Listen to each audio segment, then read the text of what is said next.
శ్రీమాత్రే నమః. అందరికీ ఉగాది శుభాకాంక్షలు. కన్యారాశి వారికి ఈ సంవత్సరం ఆదాయం 8, వ్యయం 11, రాజ్యపూజ్యం 3, అవమానం 3. ఈ ఏడాది విజయవంతంగా సాగిపోతుంది. రాహు షష్టంలో ఉండటంతో కొత్త బలం వస్తుంది. శత్రువులపైన విజయం సాధిస్తారు. కోర్టు వ్యాజ్యాలు, రుణ బాధల నుంచి బయటపడతారు. గృహ నిర్మాణానికి పరిస్థితులు అనుకూలిస్తాయి. మీ వల్ల కొందరికి ఉపకారం జరుగుతుంది. జీవిత ఆశయాలు ఒక్కొక్కటిగా నెరవేరుతాయి. వృత్తి ఉద్యోగ వ్యాపారాల్లో రాణిస్తారు. పోటీ పరీక్షల్లో విజయాలు సాధిస్తారు. రాహువు డిసెంబర్ నుంచి పంచమంలో ఉన్న కారణంగా పిల్లల మంచి చెడుల విషయంలో మరింత శ్రద్ధ పెట్టాలి. జూన్ 2 నుంచి అక్టోబర్ 31 వరకు గురువు లాభస్థానంలో ఉచ్చస్థితిలో ఉంటాడు. దీనివల్ల ధనయోగం, పదోన్నతులు వరిస్తాయి. అక్టోబర్ తర్వాత గురువు 12వ ఇంటికి వెళ్ళడం వల్ల శుభకార్యాలు చేపడతారు. కేతువు డిసెంబర్ వరకు ద్వాదశంలో ఉంటూ మానసిక చైతన్యాన్ని తగ్గిస్తాడు. ఆ సమయంలో మనోబలంతో ఉత్సాహాన్ని పెంచుకోవాలి. గణపతి పూజ, రుద్రాభిషేకం మంచి చేస్తాయి.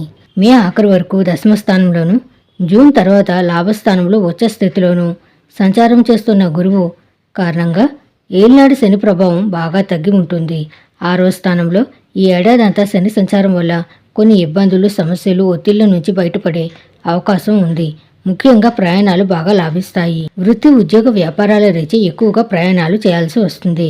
కొందరు మిత్రులు, ఇష్టమైన బంధువులు దూరమవుతారు. అనవసర పరిచయాలకు అవకాశం ఉంటుంది.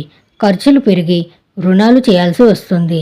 బుధ శుక్రుల అనుకూల సంచారం మనసులోని కోరికలు కొంతవరకు నెరవేరుతాయి. ఆదాయానికి సంబంధించి మెరుగుదల, ఎదుగుదల ఉంటాయి. కానీ వృధా ఖర్చులు, విందులు, విలాసాల మీద ఖర్చులు బాగా పెరుగుతాయి. ఆరోగ్యానికి ఇబ్బంది ఏమీ ఉండకపోవచ్చు.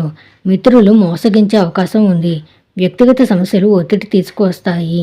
ఉద్యోగంలో స్థిరత్వం లభిస్తుంది. వృత్తి వ్యాపారాలకు సంబంధించి అనుకోకుండా కొన్ని మార్పులు, చేర్పులు చోటు చేసుకుంటాయి. నిరుద్యోగుల ప్రయత్నాలకు కొద్దిగా ఆలస్యంగానైనా సానుకూల స్పందన లభిస్తుంది.